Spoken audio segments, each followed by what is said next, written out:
I never really thought that you can actually be passionate about your job. I guess what really brings me to photography is that it keeps special moments alive.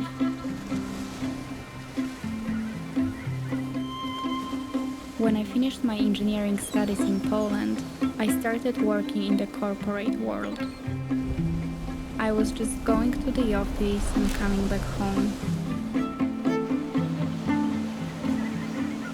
After a few years, I reached to the point where I realized I wasn't feeling satisfied or happy. So one day I decided to quit my job. I bought a one-way ticket to Asia and I just started traveling.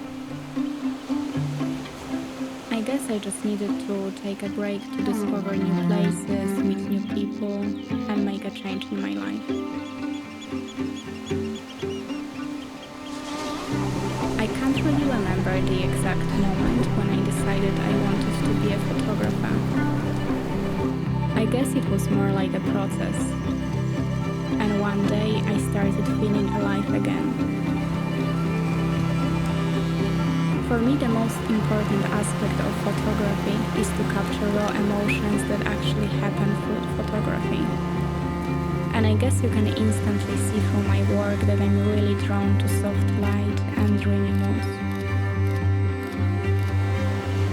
When it comes to people I work with, I really want them to feel special by creating meaningful stories for them. My name is Beata Rasiuk, and I'm a photographer.